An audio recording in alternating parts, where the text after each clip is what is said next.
Hello my dear students, कैसे हैं आप सब। आई होप सब ठीक होंगे, मस्त रहें, व्यस्त रहें। So already we have started class 9 chapter polynomial part 1 video already upload कर दी थी। आई होप सबने विजिट किया होगा। If you have not got it yet, please like and subscribe the channel Mathematics with Bhavya Ma'am. Let's come to the part 2, exercise 2 of chapter Polynomial from Garit Manjari. So, beta if we talk about value of linear polynomial, second exercise में सबसे पहले जो discussion किया गया है वो क्या किया गया है कि how to find the value of a polynomial and some of the language questions we will discuss complete exercise. Okay, so let this how to find the value of a polynomial. अब यहाँ पे बात हो रही है linear polynomial. आपका जो chapter polynomial है इसमें इस एक्सरसाइज में सिर्फ लीनियर पॉलिनोमियल डिस्कस किया गया।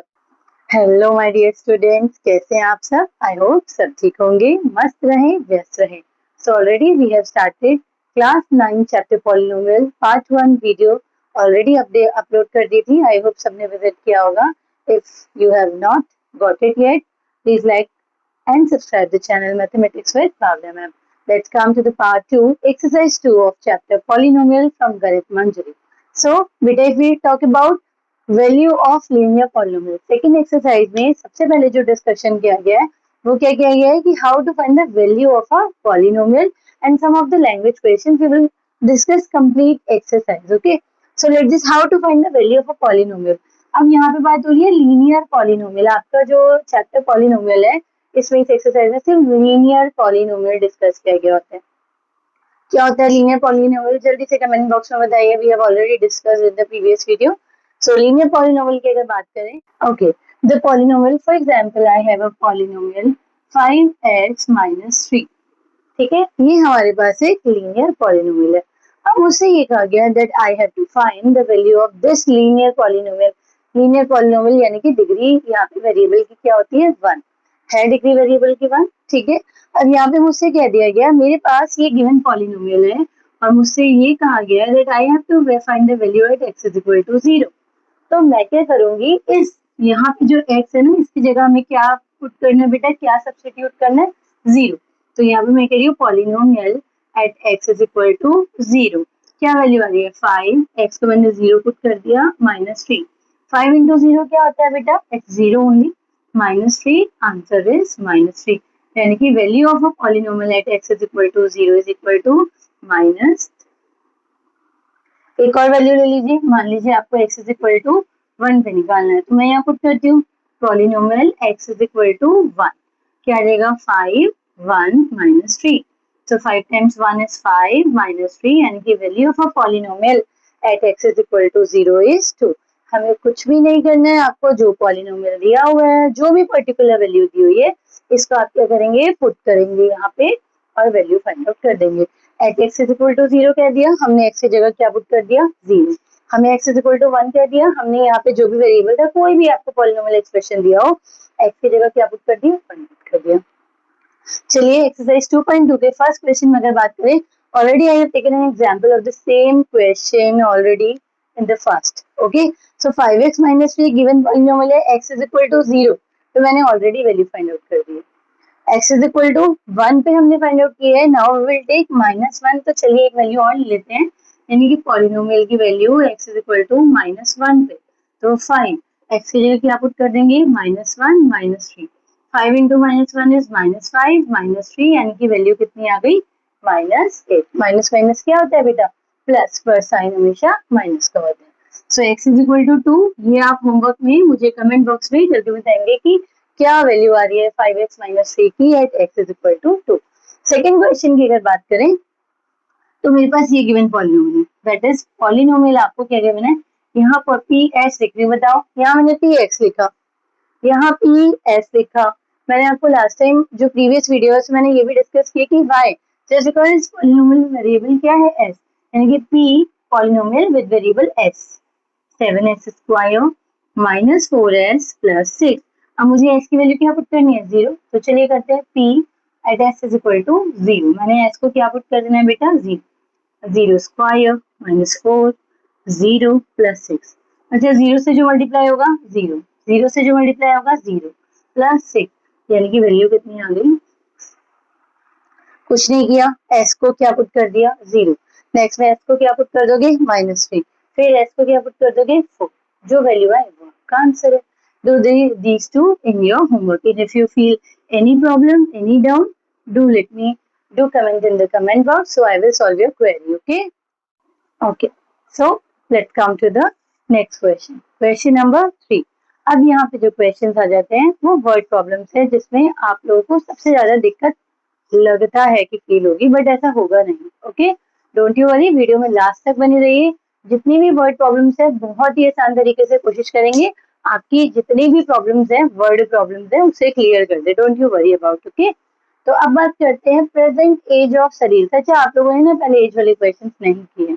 मैं आपको बता दूं, जब भी हमारे पास एज वाला क्वेश्चन आ रहा है, यहाँ पे बोल दिया प्रेजेंट एज ऑफ शरीर मदर इज 3 टाइम्स शरीर प्रेजेंट एज आफ्टर 5 ईयर. चाहे प्रेजेंट एज दे रखी है, नहीं दे रखी, बात कर रखी है, नहीं कर रखी, आपको जब भी एज वाला क्वेश्चन आएगा, सबसे पहले जो भी गिवन है, यानी कि शरीर की टर्म्स में उसकी मदर की एज गिवन है, तो हमेशा प्रेजेंट एज सबसे पहले लेट करेंगे. आप क्या कर लेंगे, शरीर की बात हो रही है, उसकी मदर की बात हो रही है, तो हम यहाँ लेट करते हैं, लेट शरीर प्रेजेंट एज बी एक्स. हमेशा प्रेजेंट एज हमेशा लेट करोगे. उसके आगे जाना है बात की बात है, हेंस जाना है आपको, एगो जाना है, वो बात की बात है. ठीक है, सबसे पहले आप शरीर की प्रेजेंट एज हमने क्या लेट कर ली, एक्स. अब क्या बोले इन्होंने, मदर इज 3 टाइम्स ऑफ शरीर प्रेजेंट एज. मदर क्या है, 3 टाइम्स है. तो इस तरीके से अगर आपकी शरीर की एज एक्स है, तो मदर की एज क्या हो गई, mother's age is it is 3x. thrice, 3 times of शरीर, 3 times of शरीर. कोई दिक्कत है यहाँ तक, ठीक है. आफ्टर 5 years, आगे पढ़े, अभी नहीं पढ़ो. आफ्टर 5 year बोला ना, मुझे बताओ अगर मेरी एज आज 30, 5 साल बाद क्या हो जाएगी, 30 + 5 35. आपकी एज मान लीजिए आप 9th में है, यूजुअली 14 years होती है, 15 years होती है. आज से 5 साल बाद कितनी एज होगी, 20 years होगी. तो आगे की कंडीशन अभी हम नहीं पढ़ेंगे, हम पहले करेंगे आफ्टर 5 years. आप पहले लिख लीजिए आफ्टर 5 years. सलील की एज कितनी होगी बताओ, सलील एज कितनी होगी बेटा, आज से 5 साल बाद, यानी कि 5 प्लस हो गया. और उसकी मदर की एज की अगर मैं बात करूं, मदर्स एज, तो वो क्या हो गया, 3x + 5 हो गया. अभी हमने क्या किया, सिर्फ आफ्टर 5 years को अप्लाई किए. आगे अभी मत पढ़ो, कंफ्यूज हो गए. इससे बड़ी सबसे 5 year एगो दिया होता तो मैं माइनस कर देती. 5 year आफ्टर दिया हुआ है या हेंस दिया हुआ है, तो इसका मतलब मुझे क्या करना है, आज से 5 साल बाद. 5 साल पहले होता तो माइनस एगो. ठीक है, अभी आफ्टर 5 years दिया था, तो मैंने आफ्टर 5 year क्या कर दिया, सलील की एज हो गई आपकी x + 5 और उसकी मदर की एज हो गई 3x + 5. अब पढ़ते हैं कंडीशन क्या दे रखी है. Their ages will add up to, उन दोनों की अगर हम एज को ऐड करें, तो चलो ऐड कर देते हैं. ये आ गई सलील की एज और ये आ गई उसकी मदर की age. They are add up to 70 year. कितनी एज, क्या बोले, आफ्टर 5 year, आफ्टर 5 year उनकी एज ये है.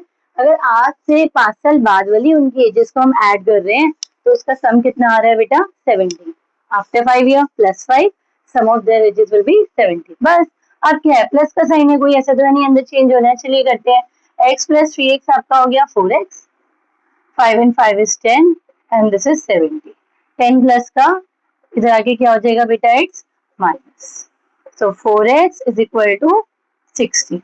अब 4 मल्टीप्लाई में इधर आके आपका क्या हो गया, डिवाइड. यानी कि कितनी एज आ गई, 15. यानी कि अगर मैं सलील की बात करूं, x यानी कि ये क्या है बेटा, सलील एज की बात करूं, दैट इज 15 ईयर.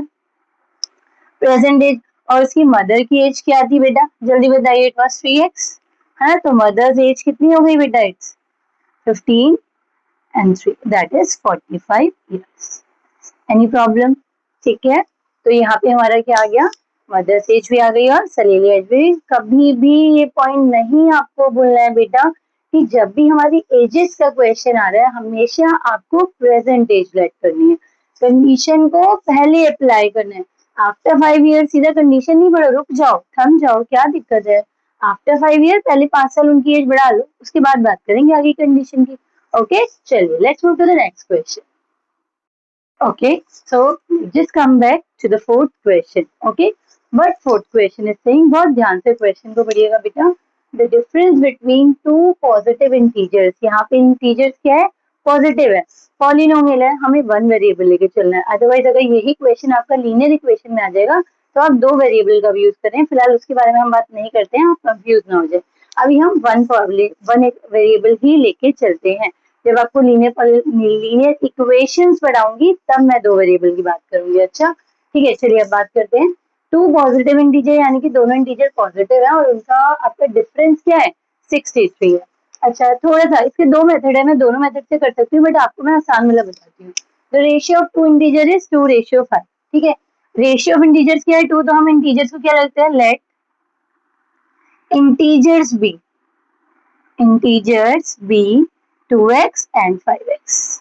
हमने इंटीजर्स को क्या ले लिया, जहां भी रेशियो गिवन है आप लेट कर लो, कि अगर 2:5 है, 7:5 होता है तो 7x 5x ले लेते, जो मर्जी।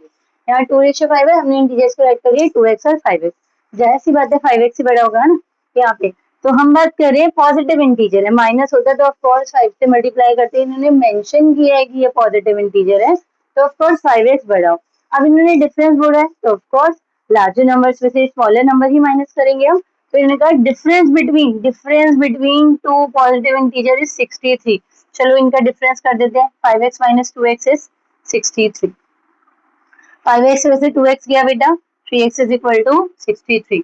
3 मल्टीप्लाई में है, इधर आके क्या हो जाएगा बेटा, डिवाइड में हो जाएगा 3। So it will be 3 2 6, 3 1 3। तो x की वैल्यू कितनी आ गई बेटा, 1। अभी आप आंसर पे नहीं पहुंचे हो, अब यही बच्चे गलती करते हैं, यहाँ तक आंसर छोड़ के कहते हैं हमने क्वेश्चन पूरा कर दिया है, पर हमें 2 मार्क्स भी मिले, मान लो 3 मार्क्स का क्वेश्चन आ गया, पर फिर भी यहाँ पे आपको 2 मार्क्स मिलेंगे, क्यों, क्योंकि इन्होंने क्या लिखा, फाइंड टू इंटीजर्स। क्या आपने फाइंड आउट किए बेटा, आपने सिर्फ x की वैल्यू फाइंड आउट की है, आपने इंटीजर्स फाइंड आउट नहीं किए। हमने इंटीजर्स क्या लेट किए थे, 2x and 5x। So integers are 2x that is equal to 2 into 21 यानी कि 42 and other one is 5x यानी कि 5 into 21, क्या होता है 5 100। Now your answer is completed. Okay, तो इंटीजर की वैल्यू निकालना मत भूलना बच्चे, ये गलती अक्सर करते हैं, एक्स की वैल्यू निकाल के खुश है भाई हमारा आंसर आ गया, नहीं होता, आंसर यहाँ खत्म नहीं है। आपसे आंसर पूछा गया find two integer, this is your final answer and then you will get 3 out of 3 marks. Okay चलो तो बेटा अब बात करते हैं question number 5। What question number 5 is saying, Ruby has 3 times as many 2 rupees coins as she has 5 rupee coin। बात का अगर मैं सीधा मतलब आपको समझाऊं, कह रहे हैं रूबी के पास जो है 3 टाइम्स 3 गुना कॉइन है, किसके, 2 रुपीज के, जितने उसके पास 5 रुपीज के। मैं कह रही हूँ 5 रुपीज मेरे को, let number of coins, 5 rupee coin लेते हैं, हाँ, नंबर ऑफ रुपी 5 कॉइन्स है ना, हम मान लेते हैं इसको x।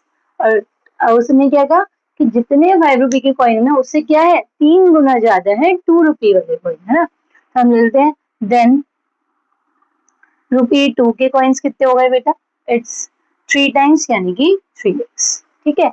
अब क्वेश्चन के आगे बढ़ने से पहले she has total of rupees 88, मैं आपको एक एग्जाम्पल देती हूँ, हाँ ध्यान से सुनिएगा इस क्वेश्चन को समझाने के। मैंने आपको बोला आपके पास 5 रुपीज के कितने कॉइन है, 10 कॉइन है, तो टोटल मनी आपके पास कितने हुई, 5 into 10 दैट इज 50 रुपीज। ये तो हुआ 5 रुपए के आपके पास 10 कॉइन है बेटा, तो टोटल मनी कितनी हुई 5 into 10 दैट इज 50 रुपीज। आपने क्या किया, नंबर ऑफ कॉइन्स को उसी करेंसी से मल्टीप्लाई किया, तब जाके टोटल आई मनी, राइट। अच्छा हम बात करते हैं, यानी कि अगर 5 रुपी के कॉइन लो तो यहाँ पे जो अमाउंट हो जाएगा टोटल हो जाएगा 5 into x। 5 रुपए का कॉइन है, x नंबर ऑफ कॉइन है, तो 5 into x। हमने किया था ना 5 रुपए के अगर 10 कॉइन थे तो 5 into 10 किया, 5 रुपए के x कॉइन है तो 5 into x कर दिया।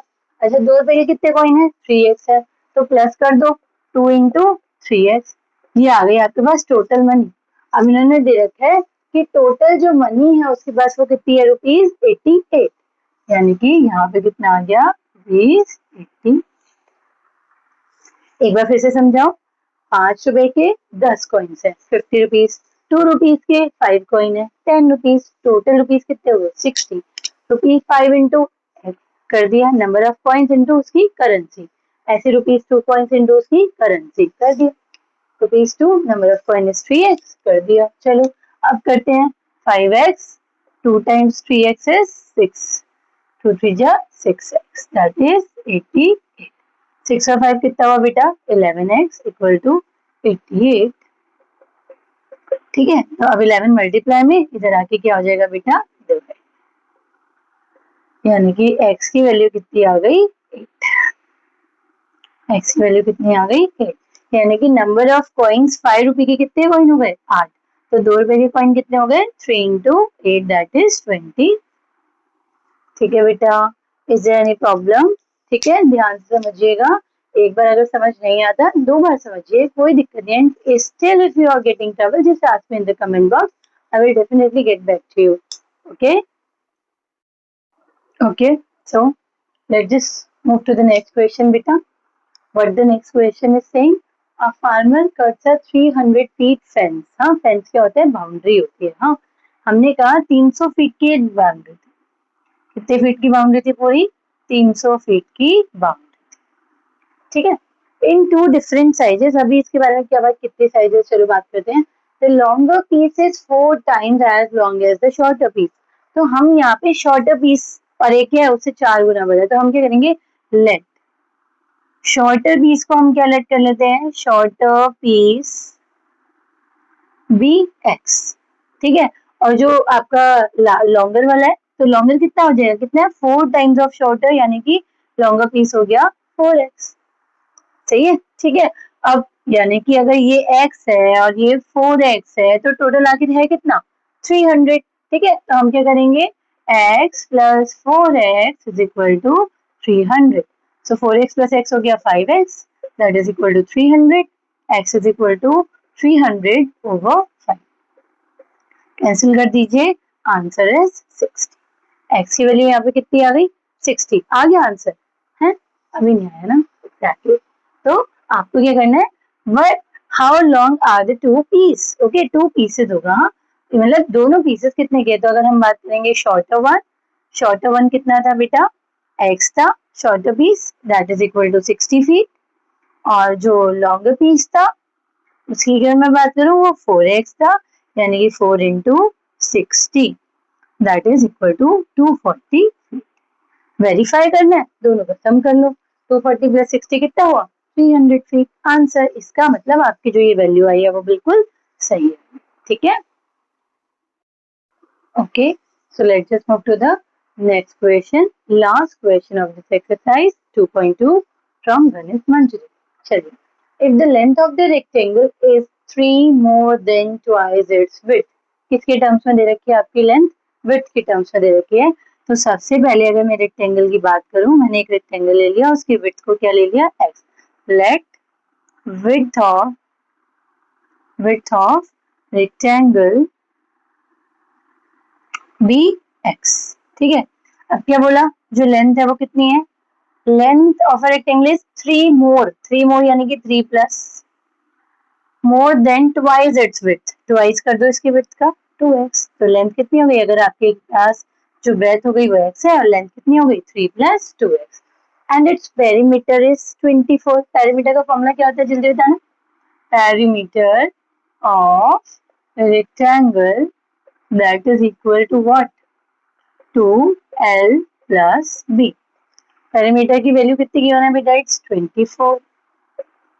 2 लेंथ आपके पास कितनी है बच्चे, इट्स 3 प्लस 2x, और ब्रेथ कितनी है आपके पास x। ठीक है, 2 इधर मल्टीप्लाई में, इधर आके क्या हो जाएगा डिवाइड में हो जाएगा। आप चाहो तो मल्टीप्लाई कर दो, जो इजी लगे वो कर दो। 3 और 2x प्लस x कितना हो गया बेटा 3x, कैंसिल कीजिए, 2 under 2, 2 times 2 is 4 that is 12 is equal to 3 plus 3x। अब 3 प्लस का इधर आके क्या हो जाएगा बेटा माइनस हो जाएगा, is equal to 3x, 12 में से 3 गया 9, तो 3x इक्वल टू 3 मल्टीप्लाई में इधर आके क्या हो जाएगा फिर से डिवाइड में हो जाएगा, यानी कि x की वैल्यू कितनी आ गई बेटा 3 आ गई, यानी कि आपकी जो ब्रेथ हो गई वो आपकी अभी x थी that is equal to 3 units. ठीक है, और लेंथ की अगर बात करूं दैट वाज 3 प्लस 2x, यानी कि 3 plus twice of width. 3, 2, 3 is 6, that is equal to 9 minutes. Okay, any problem? And this exercise is over. मस्त रहें, व्यस्त रहें, एक्सरसाइज को अच्छे से प्रैक्टिस करना. कहीं भी प्रॉब्लम हो, comment in the comment box. जो भी होमवर्क दिया है उसे भी कमेंट बॉक्स में कमेंट करिएगा. Like subscribe the channel mathematics with Bhavna ma'am. Thank you.